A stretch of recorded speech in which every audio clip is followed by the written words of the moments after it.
Nós estávamos falando, aula passada, a live passada, a gente estava falando sobre a ação da transformação íntima, um estudo de Joana de Ângeles. E nós paramos exatamente na parte em que ela ia nos explicar sobre a questão da culpa, né? Ela elucida na obra dela, em Momentos de Consciência, no capítulo 6, Culpa e Consciência. Joana de Ângeles coloca que alguns raciocínios decorrem do fato. Ela explica que arrepender-se de comportamentos equivocados, de práticas mesquinhas, egoístas e arbitrárias é perfeitamente normal. A sustentação, porém, do arrependimento, que é algo mais difícil. E, além de ser inoperante, apenas proporciona prejuízos e responde por numerosos conflitos de personalidade. Então, a gente se arrepender por algo que tenhamos feito é até esperado dentro de uma perspectiva de pessoas, né, de ser humano, que raciocina, que tem um raciocínio lógico, né, que tem padrão de ética e valores morais, porque essa noção de ética, dizem, né, os doutos, que é só na comunidade humana. Então, o que Joana de Ângeles coloca aqui, manter-se no arrependimento, que para nós é algo improdutivo, inoperante, porque isso vai causar o quê? Dor, a gente vai ficar remoendo aquela situação. Ela continua aqui, o arrependimento tem como finalidade dar a perceber a dimensão do delito, do gravame, de modo que o indivíduo se conscientize do que praticou. Mas o principal é reformular propósito, ou formular propósito, de não reincidir de novo, né? E até redundante aqui, de não reincidir. Por quê? A reincidência que é o problema, tanto no mesmo erro cometido, quanto ficar remoendo aquele arrependimento. Outras vezes eu já ouvi Adão falando sobre isso nos estudos que ele faz com a gente, né? Que quando um pensamento, isso há muito tempo também eu aprendi nos estudos espíritas, nas outras casas, quando eu participava. Um pensamento, ele voltou à sua mente 3, 4 vezes, aí a gente já tem que acender o pisca-alerta, né? Porque pode não ser só criação da nossa mente. E permanecer nessa análise do erro, do arrependimento, vai causar aquela discussão íntima, né? Aquela briga com a gente mesmo, ou com a situação, ou com a pessoa envolvida na situação. A gente fica naquela briga, né, naquela briga mental. Aí ela coloca aqui, a discussão íntima em torno do que deveria e não deveria ter feito naquela ocasião transforma-se em cravo perturbador fincado no painel da consciência. Né? E quantas vezes a gente faz isso? Quantas vezes a gente, né, se questiona ou se lamenta por não ter agido assim ou assado numa determinada situação? E há pessoas que se atormentam com a culpa do que não fizeram, lamentando não haverem fruído tudo quanto o momento passado lhes proporcionou. Outras se amarguram pela utilização indevida ou pelo uso inadequado da oportunidade. Todas elas, em geral, perseguindo a ação negativa. Então, a gente foca na ação negativa do fato, do ocorrido. né, antes de fazermos a reflexão séria, a gente faz a reflexão do lamento. Por que que eu agi assim? Por que que eu não agi assim? Se a gente lembrar a fala do Adão no estudo dessa semana passada, não sei se foi quinta ou sexta, ele estava falando exatamente disso aqui, que a gente não pode ficar se cobrando por ter agido de uma forma ou de outra, ou por ser assim ou assado. Que a tomada de consciência é entender o que somos realmente, né, com as nossas possibilidades e as nossas limitações, mas sem que isso cause dor a gente. Ele falou, é muito difícil, talvez, vocês absorverem o que eu quero falar nas palavras do Adão. Né? E de lá para cá a gente fica pensando, refletindo, né?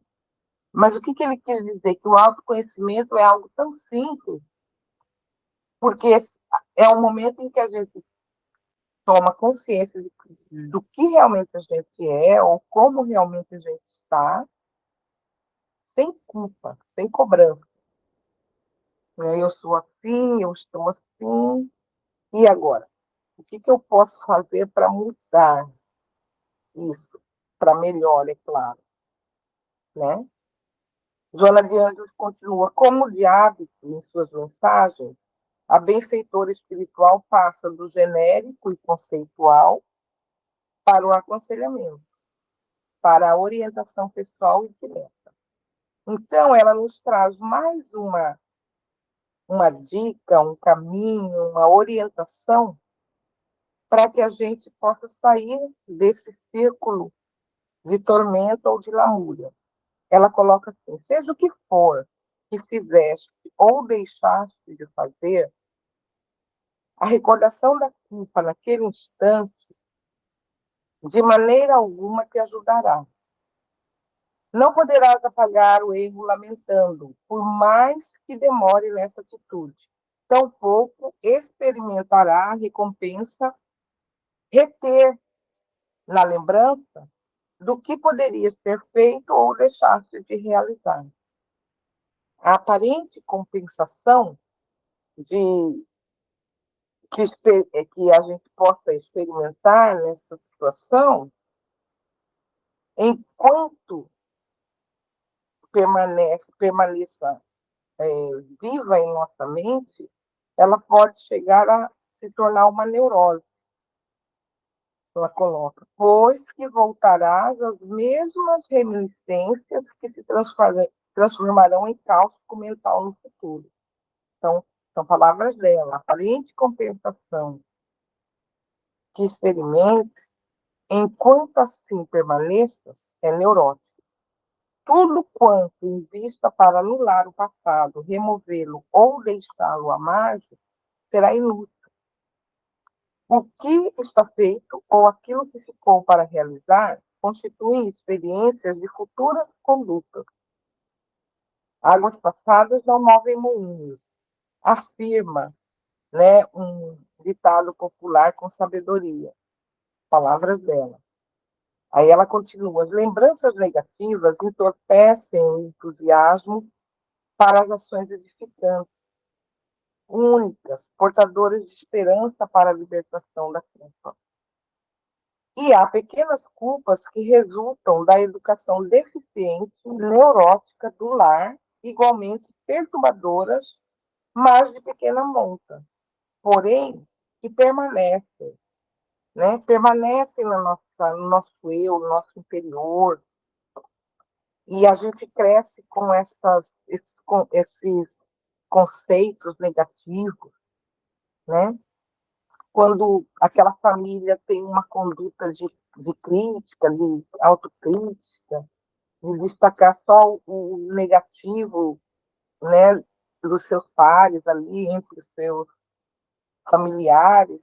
Então, isso gera, às vezes, na gente, muitas vezes, né, essas limitações, culpas que a gente nem sabe por que a gente carrega, né?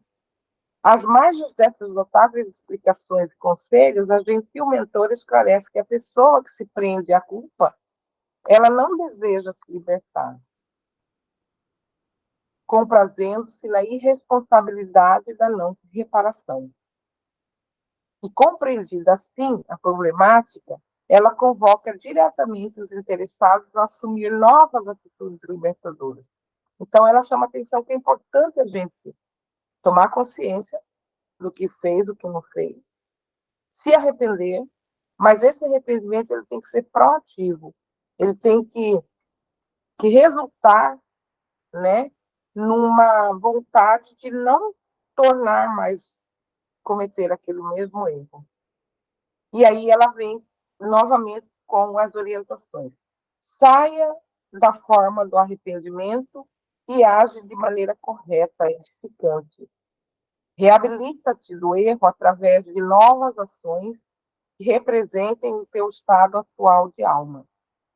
Detém a onda dos efeitos perniciosos com a diluição deles nas novas fronteiras do bem. Isto porque, conclui Joana, a existência terrena é uma oportunidade para enriquecimento contínuo. Cada instante é ensejo de nova ação que propicia crescimento, que propicia conhecimento e propicia conquista. Saber utilizá-lo é desafio para a criatura que anela por novas realizações. A soma das ações positivas quitará o débito moral contraído perante a consciência divina.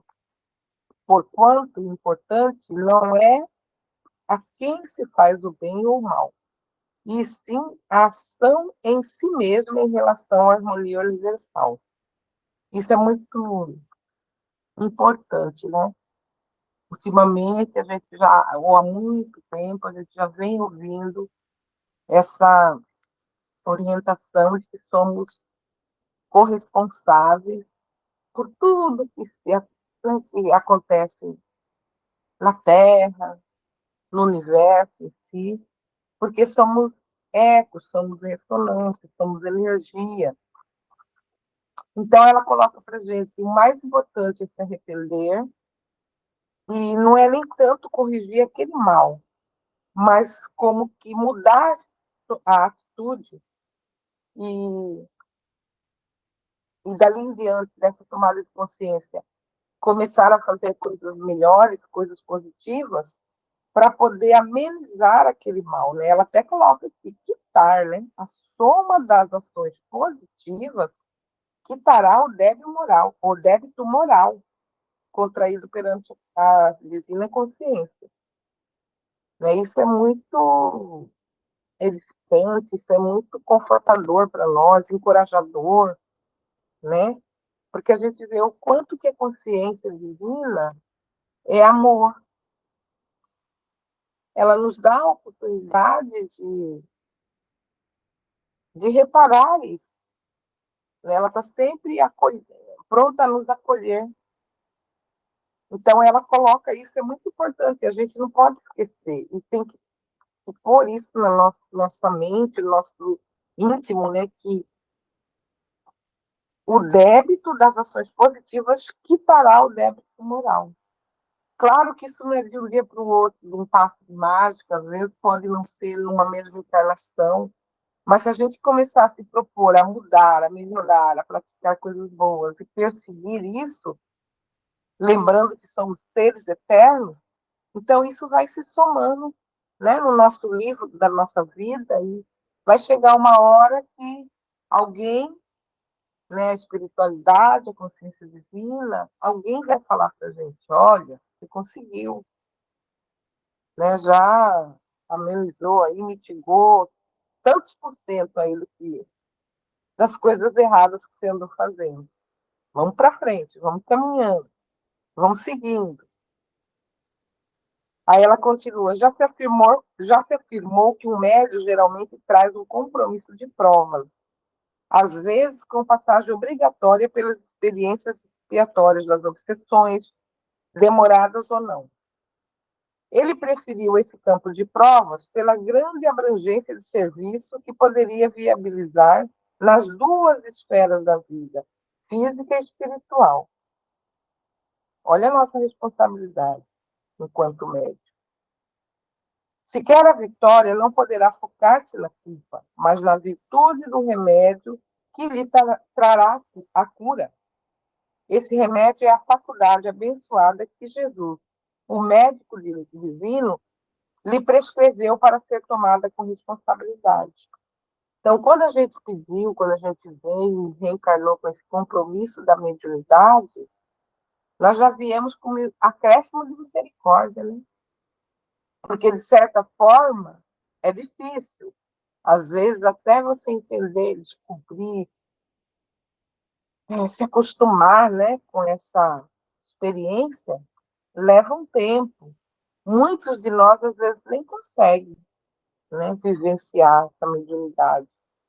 Mas aqui, Joana de Ângeles é muito contundente a afirmar que nós preferimos essas provas, nós preferimos vir com essa responsabilidade como que para adiantar, né? Porque aí a gente vai estar trabalhando nos dois aspectos, no físico, no espiritual, no visível e no invisível. Então, quando a gente está no exercício da mediunidade, a gente não está só se ajudando, a gente está ajudando também o próximo, seja ele encarnado ou desencarnado. Então, foi por escolha nossa vir com essa responsabilidade. Por isso que é tão importante essa reflexão sobre a consciência e mediunidade. Ah, eu sou médio, eu tenho isso, aquilo, eu vejo, eu sinto, eu escuto, eu materializo, desmaterializo, curo. Eu não, né? Porque não somos nós que fazemos, somos só canal. Mas e daí? Para que serve? Como que eu absorvo isso? Como é que eu coloco isso como um elemento de transformação do meu eu? Né? Acho que é isso que esse livro vem colocar consciência e mediunidade, quer dizer, tomada de consciência. Por quê? Por que a palavra consciência? Porque consciência é algo que só a gente pode ter.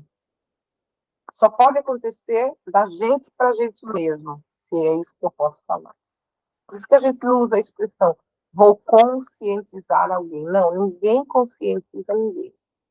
No mínimo, você mostra caminhos, sensibiliza, né? Transfere um conhecimento, ou conselho, ou instrumentos para que aquela pessoa tome consciência da sua situação e queira mudar. Então, por isso que é consciência e mediunidade. Nós, como médium, nós precisamos tomar consciência dessa responsabilidade de ser médium e de como que a gente vivencia isso e coloca isso também ao nosso favor, para o nosso crescimento, para a nossa melhoria. Ele pergunta que os espíritos consideram o orgulho e o egoísmo as duas chagas morais da humanidade. Por intermédio de que sentimentos podemos identificar esses inimigos da nossa saúde moral e como tratá-los para deles nos libertarmos? Porque o Evangelho, segundo o Espiritismo, fala, né, sobre as duas chagas morais da humanidade, que é o orgulho e o egoísmo, que é o contrário, né, da caridade e do amor. Então, aí pergunta como que a gente pode identificar e tratar. Joana de Ângeles, ela coloca num outro livro dela, O Ser Consciente, ela coloca uma orientação sobre essa relação e, e ela descreve assim: envolto na pequenez das aspirações egoísticas ou egóicas, ou seja, do ego, né, gente, o ser move-se sob as induções das necessidades de projeção da imagem, por sentir-se incapaz de superar a sombra, manifestando a força do eu real, imagem e semelhança de Deus. Então, esse ego, esse eu da gente, do enfio, ele, ele é menor, né? Pode ser, né? A gente pode despertar isso dentro da gente dessas duas maneiras. Quando a gente toma isso de uma forma positiva, proativa, a gente vai em busca disso, de superar as sombras, superar as limitações, as negatividades, né? E buscar manifestar o eu real, o eu divino, que é o que nós trazemos como essência. Gerado para alcançar o infinito e a consciência cósmica, então, o espírito, nós, né, enquanto criaturas de Deus, somos gerados para alcançar o infinito e a consciência cósmica. É Deus em germe, então é Deus em semente, que as experiências evolutivas desenvolvem e aprimoram. Esse trechinho aqui, essa frase, para mim particularmente, para mim, ainda ela é complexa, ela me instiga. Eu sempre estou perguntando sobre isso. Eu sempre estou perguntando a espiritualidade isso. Né? Por quê? Por quê? Por quê? Se somos imagem e semelhança de Deus, por que foi assim? Por que é assim? Eu acho que não vou ter a resposta tão cedo, né? Ou eu ainda não consigo alcançar essa resposta, essa percepção. A minha tomada de consciência ainda está limitada para eu entender isso. Mas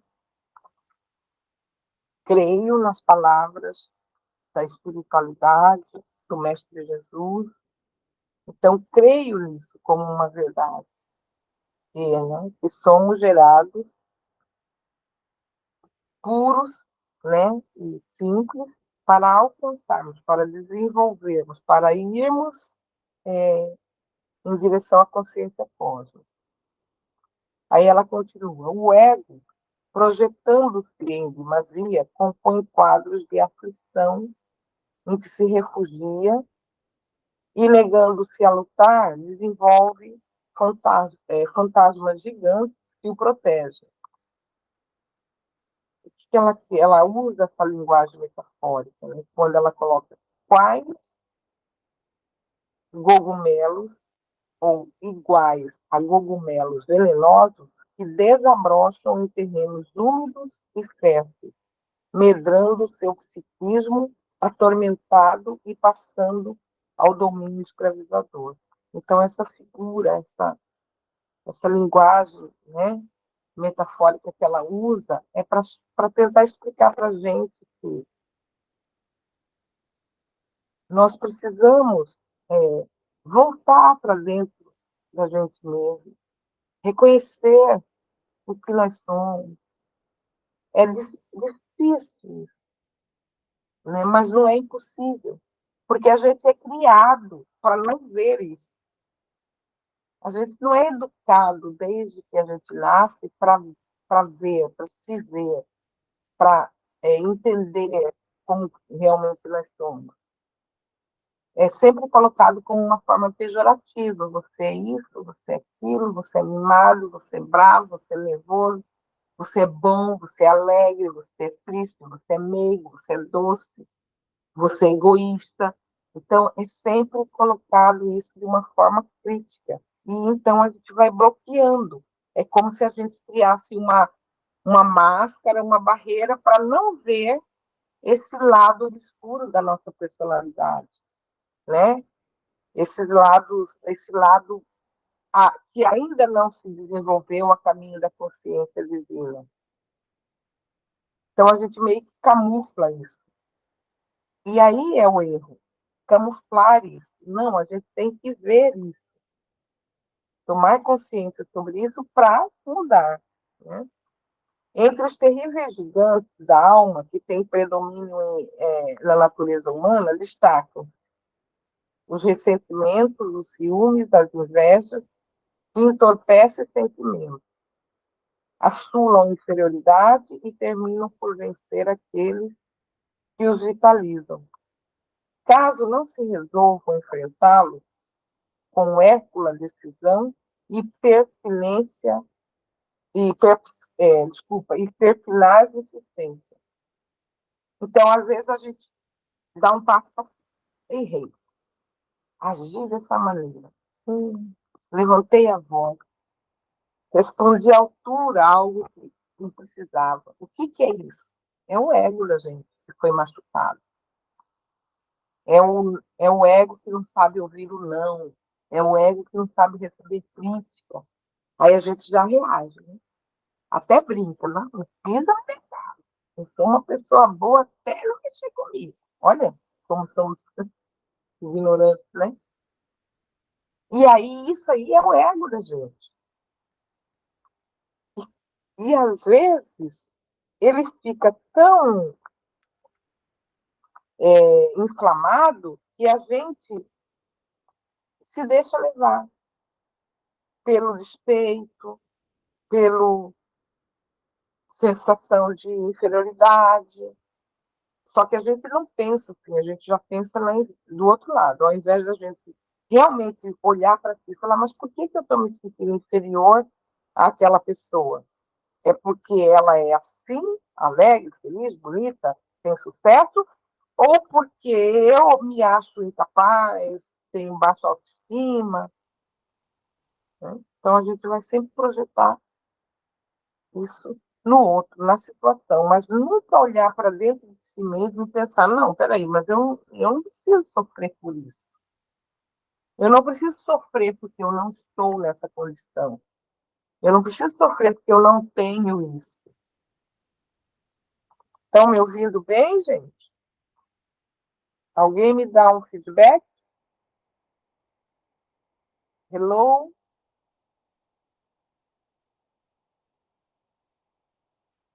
Alessandro? Tudo bem, Selma, estamos ouvindo bem. Selma, sim, estou ouvindo. Normal. Tá ok, então.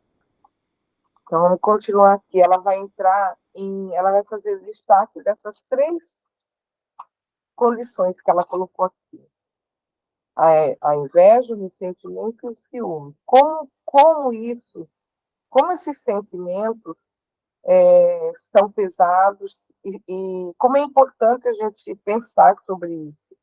Porque ela coloca que são gigantes, terríveis, que ficam machucando a nossa alma. E para enfrentar tudo isso, nós precisamos ter uma decisão, uma tomada de decisão de realmente querer vencer isso. Primeiro, entender que sentimos ressentimento, entender que somos capazes de sentir ciúme, sim, entender que somos capazes de sentir inveja. Mas o que a gente faz? A gente camufla. A gente pensa, não, mas agora eu sou médico, sou espírita, não, mas eu não posso sentir isso. Mentira, a gente sente sim, né? Mas o segredo que Joana de Ângeles quer colocar é que precisamos olhar, é como se olhássemos no espelho para falar. Oh, peraí, eu sinto isso. Então, ela continua. Nesse passo da sua abordagem, a gentil mentora se lança à tarefa de estudar cada um desses três sentimentos. E ela coloca, existem outros, mas esse ela quer destacar com mais ênfase. E aí ela vem, ressentimento. No importante capítulo de saúde mental, indispensável ao equilíbrio integral, o ressentimento pode ser comparado a uma ferrugem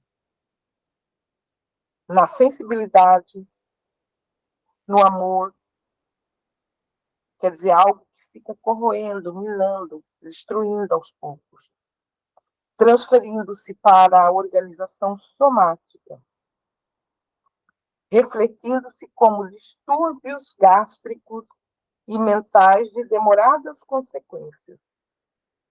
Então, ela vem aliar esse sentimento do emocional, da saúde mental, com a nossa saúde orgânica. né? Desculpa, nossa saúde física. Aí ela coloca gastrite, diarreias inexplicáveis procedem dos tóxicos exalados pelo ressentimento, que deve ser banido das paisagens morais da vida. Então, aquele sentimento que ela coloca aqui, outros são tributados a esses. Então, o ressentimento nos leva a pensar em raiva, né? Em sentimento negativo. E aí a gente lembra que a raiva, antes de tudo, ela faz mal para a gente, porque é a gente que está sentindo, não é o outro. A gente fala, estou com raiva daquela situação, estou com raiva de fulano. Ele nem sabe que você está sentindo isso por ele.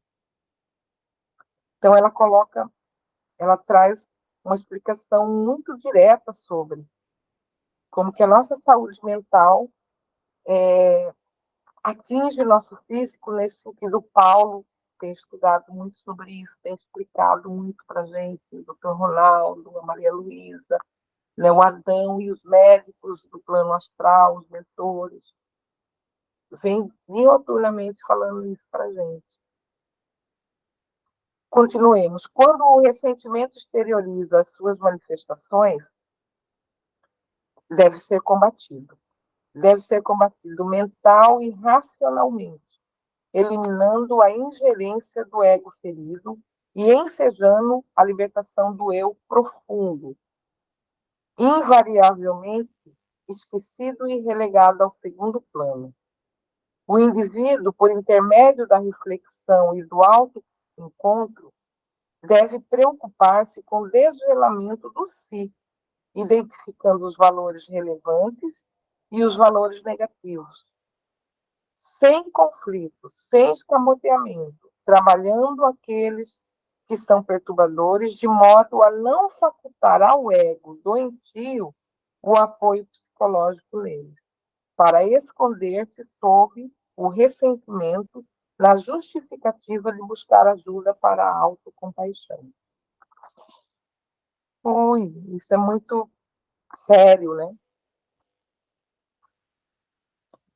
Porque, me corrija isso vocês depois, mas assim, pelo que eu entendi assim, aqui, quer dizer que de verdade a gente nem precisaria, em algumas situações, dentro de um limite racional, a gente nem precisaria recorrer a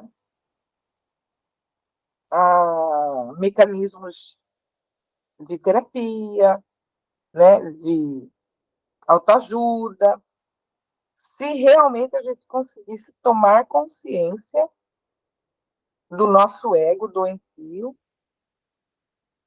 né, e entender que a gente realmente precisa mudar. O indivíduo, por intermédio da reflexão e do autoencontro, deve se preocupar-se com o desvelamento do si, identificando os valores revelantes e os perniciosos, sem conflito, sem escamoteamento, trabalhando aqueles que são perturbadores, de modo a não facultar ao ego doentio o apoio psicológico neles. Então, de não se esconder atrás do mas é comportamental, mas ele tem depressão, mas ele está doente, mas ele... Não, é ele, sou eu, isso aí sou eu mesmo, eu sou assim, né? É isso que eu entendi que ela quer que a gente entenda, que a gente diga para nós mesmos. E outra coisa, voltar para si, que é o que a gente tem escutado nessa casa diuturnamente também. Não adianta a gente querer ficar resolvendo de fora. A gente sempre está analisando o outro, o contexto, o contexto, a questão social, isso, aquilo, a condição de vida do outro. Mas e a gente? Que hora que a gente pensa para refletir sobre nós mesmos? Continuemos. A libertação deve ser realizada através da racionalização, sem transferência nem compensações egóicas. À medida que a experiência fixa aprendizados, esse terrível gigante da alma se apequena e se dilui, ele desaparece a partir do momento em que deixa de receber os alimentos de manutenção pela ideia fixa e mediante o desejo de revidar, de sofrer, de ser vítima. Então, é um exercício que é difícil, mas não é impossível. Muitas vezes, no dia a dia, acontecem situações que nos levam a tomar essa postura, né? A gente fica ali remoendo, remoendo, e conta para um, e conta para outro, e fala para a gente mesmo, e fica ali na mente brigando com aquela situação. O que está acontecendo aí? A gente está remoendo situações, a gente está revivendo situações negativas. Então, a gente está retroalimentando esse sentimento, esse ressentimento. E aí a gente entra em sofrimento, porque sempre a gente vai achar que somos vítimas, né? O mundo inteiro é culpado, nós somos vítimas. Mas o que será que eu fiz para que a situação desembocasse nisso, aonde chegou? Né? Será que a gente faz mesmo essa pergunta para a gente? Será que a gente tem coragem de fazer essa pergunta? Ela continua aqui. Ciúme, tipificando insegurança psicológica e desconfiança sistemática. A presença do ciúme na alma transforma-se em algoz implacável do ser. Que lhe tomba nas malhas, intertora em suspeitas e verdades, que nunca encontrarão apoio nem reconforto. Então, a pessoa que se deixa levar por esse sentimento, fica difícil para ela qualquer coisa que você fale, porque ela sempre vai estar na defensiva, ela sempre vai estar com o pé atrás, ela sempre vai estar olhando a situação com aquele olhar malicioso. Ela sempre vai olhar com um olhar de desconfiança.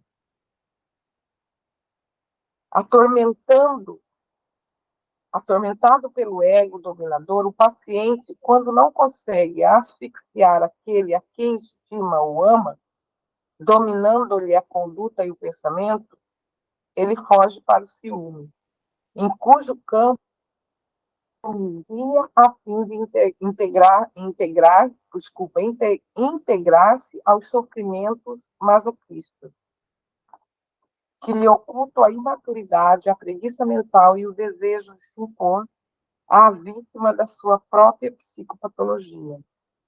Então, o ciúme não é um problema do outro. Não é como o outro faz, como o outro age, como o outro é, como o outro vive. O ciúme está dentro da gente. É algo que a gente cultiva, que a gente desenvolve, né, ocasionado por essa insegurança psicológica. Ela coloca no começo.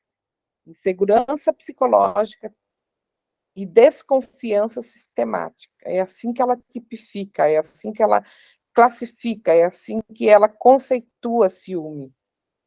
É algo que cresce dentro da pessoa. Quando ela não consegue dominar o outro ou a situação, aquilo começa a crescer dentro dela. Então, como uma fuga, ela parte para o sentimento de ciúme, e aquilo vai crescendo, crescendo, e vai tomando a sua capacidade de raciocínio, né? E os sentimentos de sofredor, de vítima, de injustiçado, cresce juntamente também. E aí ela coloca a preguiça mental e o desejo de se impor à vítima da sua própria psicopatologia. Então, a imaturidade e a preguiça mental de refletir sobre a situação e o vitimismo condiciona a pessoa naquele estado. A armadilha do ego presunçoso. Ele merece o extermínio mediante a conquista de valores expressivos, que demonstre ao próprio indivíduo as suas possibilidades de ser feliz. Somente o self pode conseguir essa façanha, arrebentando as algemas a que se encontra agrilhoado. A estreiteza e os limites egóicos, expandindo-se e preenchendo os espaços emocionais. As aspirações espirituais vencidos pelos gases venenosos do ciúme. Então, ela diz que a gente precisa vencer isso, a gente precisa perseguir essa reflexão, a gente precisa ter esse momento de insight, a gente precisa ter esse momento de descoberta, de tomada de consciência, para que a gente possa mudar esse estado interior, para que a gente possa, libertando-se da compreensão do ciúme, pouco a pouco o eu profundo respira, alcança as praias largas da existência e desfruta de uma paz como alguém ou não, como que se nada precisasse mais ao lado dele. Ele vivencia a harmonia com o amor, ele vivencia a harmonia com a vida, ele vivencia a harmonia com ele mesmo, porque ele supera aquela sensação de insegurança, ele supera aquela desconfiança doentia. Outro sentimento que ela também vem nos explicar é sobre a inveja. Ela coloca indiciosa a inveja é resultante da indisciplina mental e moral, que não considera a vida como patrimônio divino para todos, senão para si mesmo.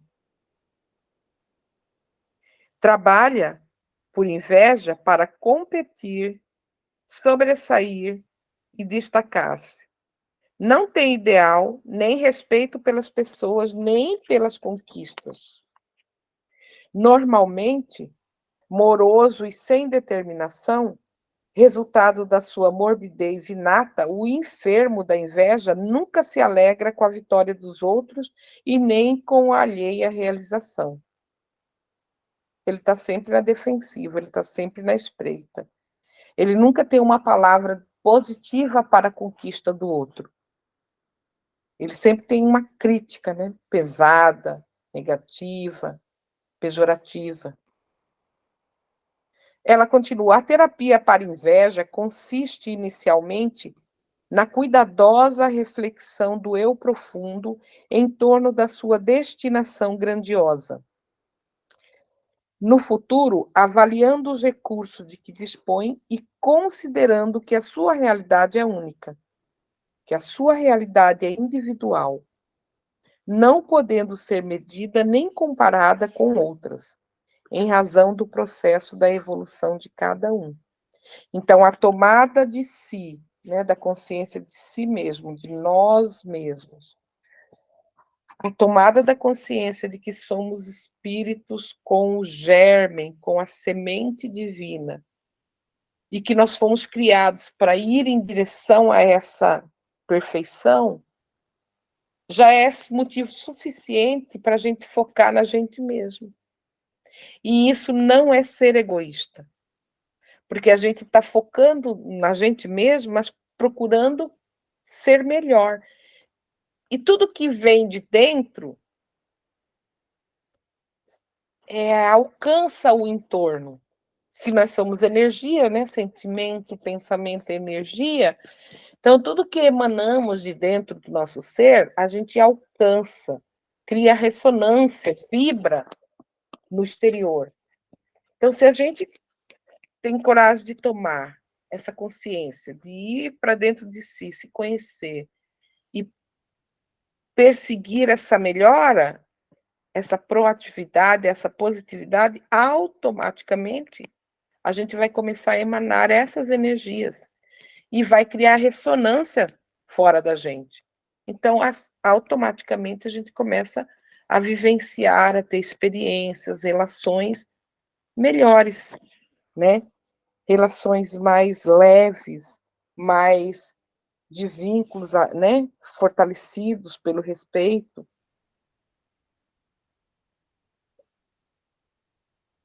O cultivo da alegria pelo que é e dos recursos para alcançar outros novos patamares enseja o despertar do amor a si mesmo.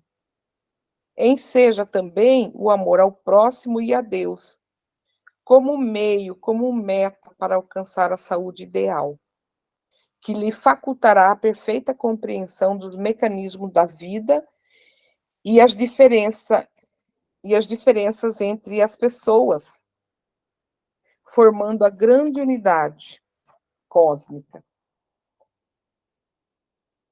Eu acho que a gente tem que buscar trazer isso todo dia na nossa tela mental. Selma, tá?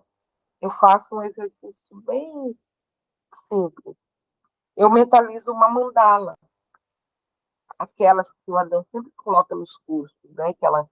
Aquela imagem vibrando, pulsando, né? Aquele desenho, aquele vídeo.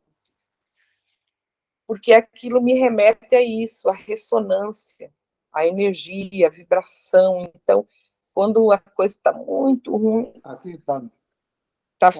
Oi? Quando a coisa está ficando muito complicada, eu procuro me religar com isso. Como que eu faço para me religar, né? Levantei no máximo. Peraí, deixa eu ver aqui. Estão ouvindo? Tá no máximo. Oi, a gente está ouvindo bem, deve ser o Celso está com um problema no áudio dele lá, mas tá te ouvindo, tô ouvindo bem aqui. Sim, então tem como... Pode continuar, Celso, deve ser o Celso com problema lá. O áudio dele? Tô falando. Então, eu faço esse exercício, né? Porque a gente tem que procurar mecanismo de religar, né? De se religar. Então, às vezes, ninguém é superpoderoso ou ainda essencialmente desenvolvido para, né, entrar em meditação e já fazer essa religação. Então, é uma medida prática que eu tenho na minha vida. Ou então eu mentalizo aquele Merkaba que tem ali na nossa entrada, né? Que, como o Adão me ensinou, mentaliza ali aquele meio. Oi? Mentaliza ali aquele Merkaba, aquele meio, ele é uma transferência para um portal, ele me ensinou.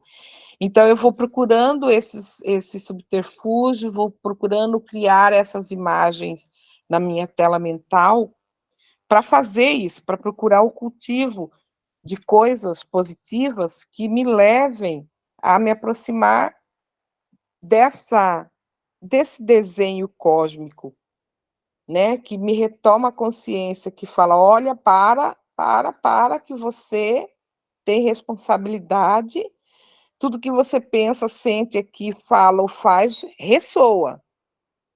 É energia, vai empurrar o outro do lado, vai encostar naquele da frente. Então, volta, muda a tela mental, muda a vibração, isso é dioturnamente, né? É incessante, porque o dia a dia, a correria, os problemas, né, o eu da gente mesmo, com todas as limitações, de repente toma a gente de assalto e explodiu, falou. Então, a gente precisa ter mecanismo de se religar, né? E de lembrar que somos seres interligados, né? Estamos ligados um ao outro e a tudo e à mesma fonte.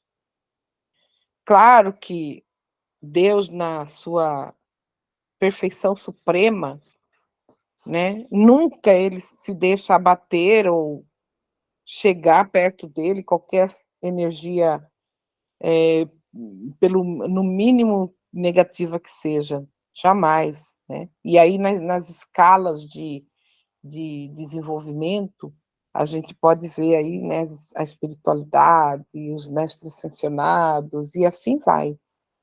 Mas nós temos que ter essa consciência, né?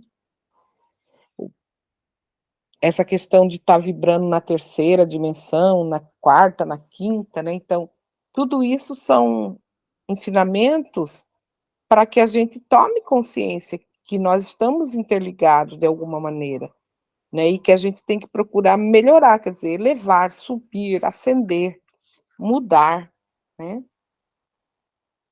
ela coloca que haverá um programa de ações práticas que reforce as propostas terapêuticas citadas na questão anterior para vencer os gigantes da alma, tratando dos recursos para a libertação dos sofrimentos humanos.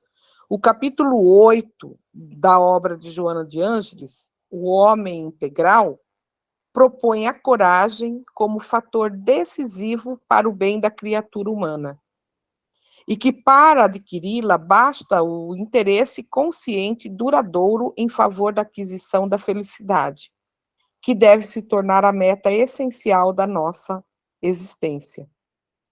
Com essa introdução, a mentora elucida que há um valor importante a ser auferido através do sofrimento, o qual, no entanto, deve merecer esforços para cessá-lo, após identificadas suas causas.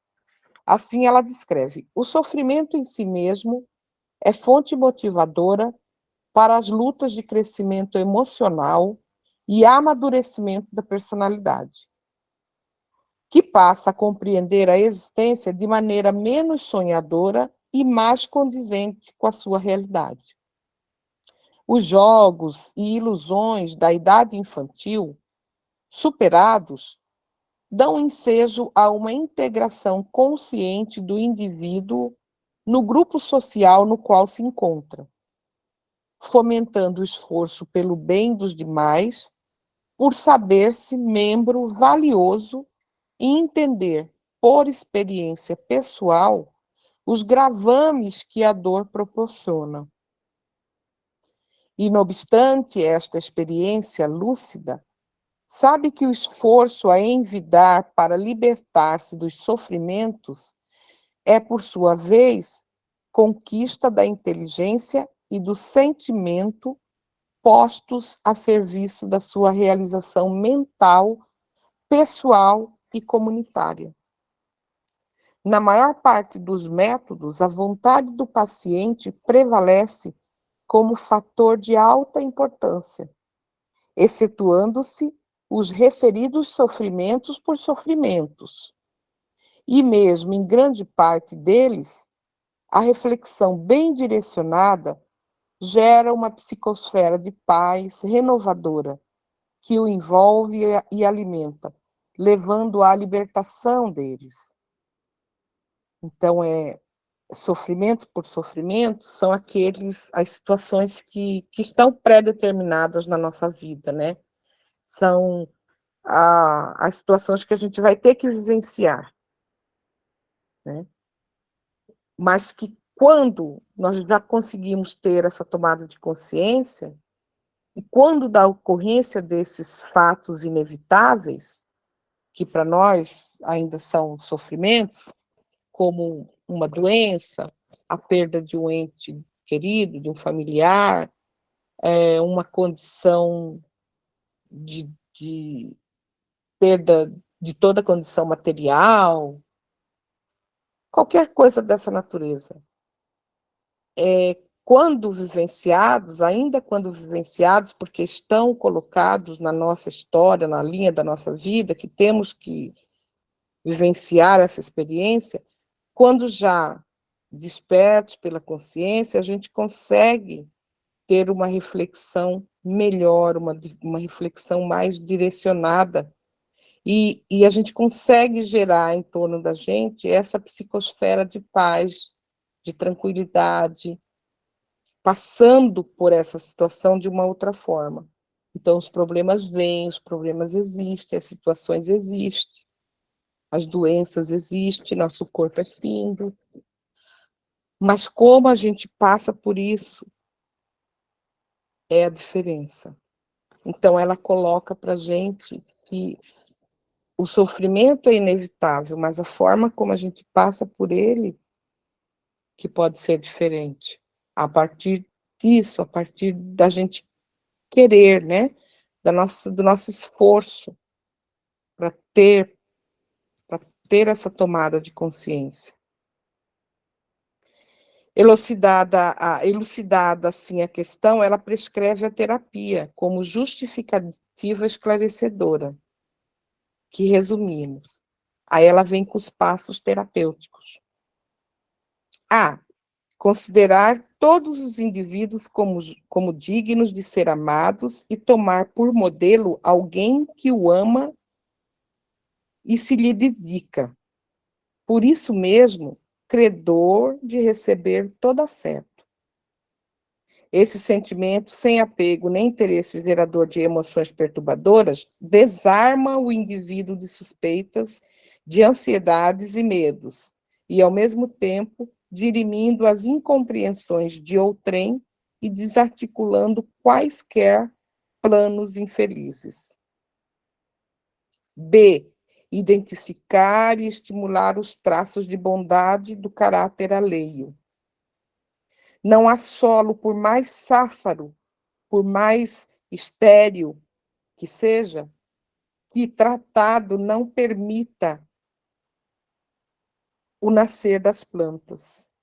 Em todo sentimento existem terras férteis para a bondade, mesmo quando cobertas por traças e pedregulhos.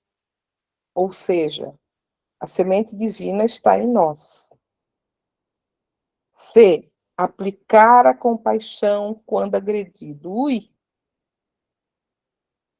Vou colocar essa frase bem no meu espelho. Aplicar a compaixão quando agredido.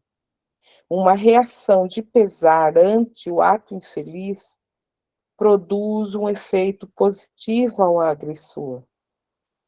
Proporciona o equilíbrio à vítima que não desce a faixa vibratória violenta em que o outro se demora. Impede a sintonia com a cólera e seus façames, impossibilitando a instalação de enfermidades.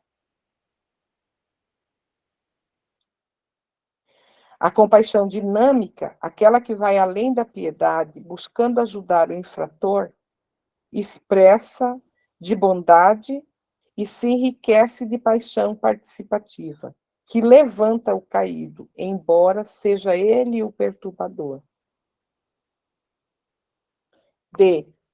O amor deve ser uma constante na existência do homem. O amor instaura paz e irradia confiança. Promove a não violência e estabelece a fraternidade que une e solidariza os homens uns com os outros, anulando as distâncias e as suspeitas. É o mais poderoso vínculo com a causa geradora da vida. E finalizando, ela coloca: tão belo programa, se adotado, pode vencer as duas chagas morais da humanidade, o egoísmo e o orgulho, fontes geradoras de todos os vícios e de todos os males.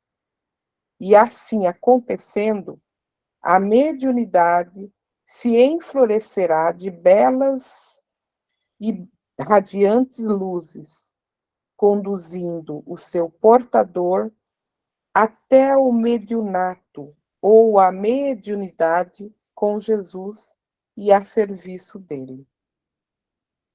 Assim, a gente conclui mais essa etapa desse estudo, esperando, né, que essas palavras, esse método, essas orientações, esses passo a passo, né, vibrem em nossa consciência, esteja conosco, para que realmente a gente possa relembrar nos momentos de maior dificuldade.